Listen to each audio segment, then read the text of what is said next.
let's talk about some domestic policy a little bit here. Nick, I sent you this article. A seismic shift to the right in San Francisco. The Democratic mayor is proposing the city require all recipients of county-funded welfare to undergo drug screening. San Francisco Mayor London Breed is apparently doubting voters' progressive mood so much that she's banking her re-election on a shift to the right. The Democratic mayor is proposing the city require all recipients of county-funded welfare to undergo drug screening and treatment if needed in order to be eligible for cash assistance. Breed defended her proposal during a news conference at City Hall, where she talked about the need to make subsidies contingent on personal responsibility.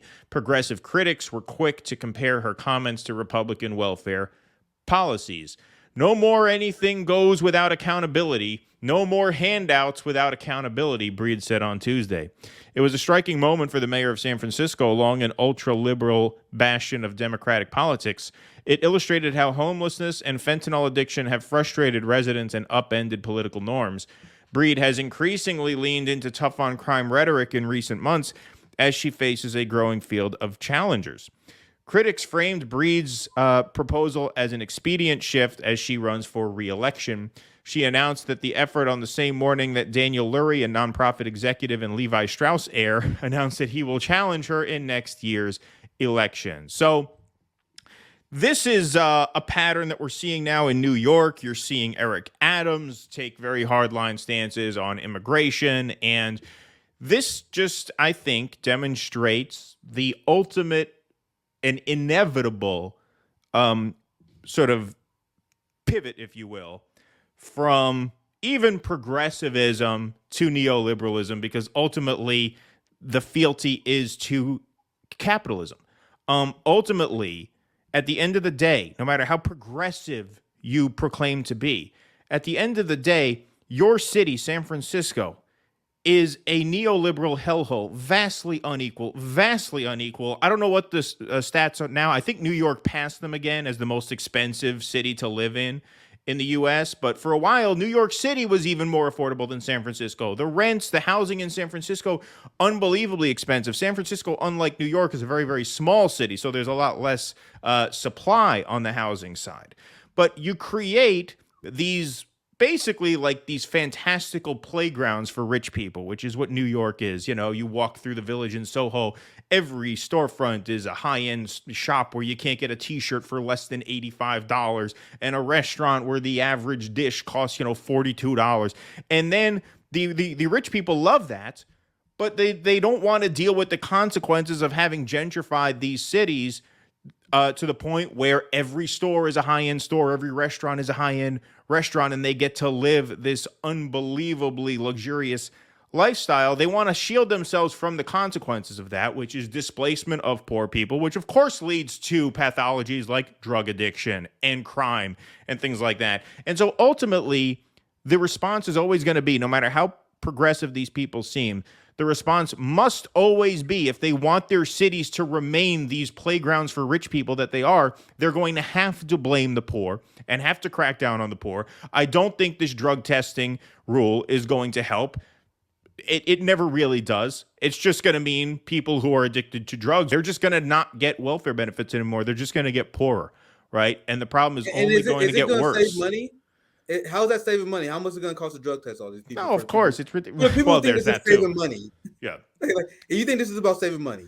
It's a way of shifting blame. It's a way of saying it's not our fault that we gentrified these cities to the point where working class or even middle class people can't afford to live here anymore. It's not our fault we did that. That's what the market demanded of us. And so now the market demands that we crack down more on poor people to disguise our own faults for letting this situation get so out of control. This is what I say about capitalism all the time. It has no self-correcting mechanism, right? There's no self-moderating mechanism within capitalism the way there is within socialism, because socialism is ownership by the worker. So the workers naturally provide a sort of democratic check on any growth to keep it from getting out of control to the point where millions slip through the cracks.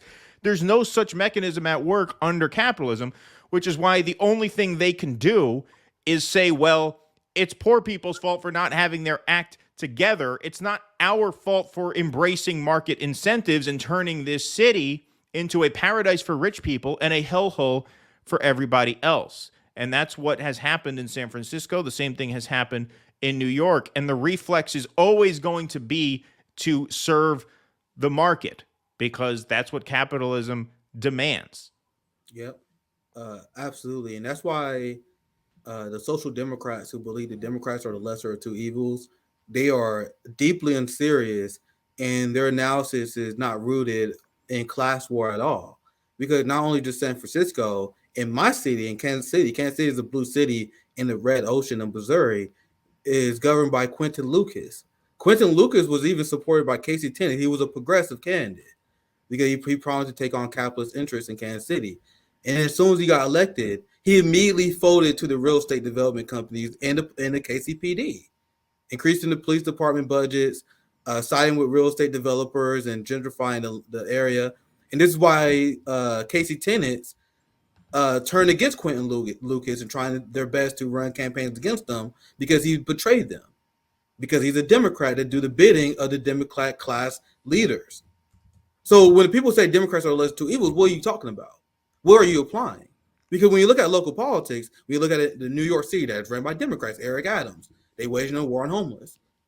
San Francisco, waging a war on homeless and working class people. Kansas City, because Kansas City, a lot of people don't know, has 3 times more than the national average of black people than the United States. It's around 30.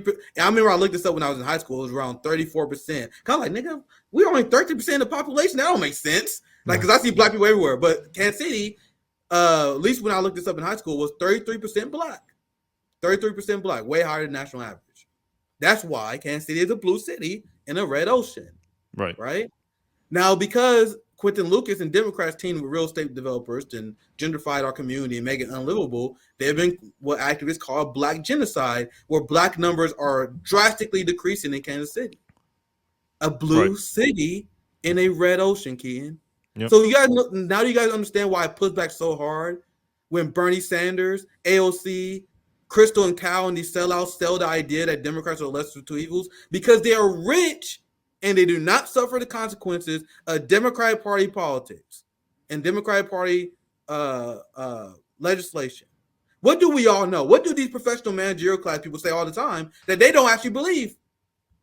Politics is actually mostly local, right? Right. In terms of the impact on your life. Why do you guys think I cover foreign policy so much? Because in terms of the national stage, not many things matter more than foreign policy. That's one of the few things that matter on the national stage. But if you want to actually talk about what stuff that actually that changed your life, you need to start focusing on local politics, or you're not serious. That's why I can tell you everything about my mayor Quentin Lucas and my congressperson Emmanuel Cleaver, but most people cannot, right? Because I understand that that politics is local. And who fucking up our community? Democrats, black congressional caucus people in Kansas City.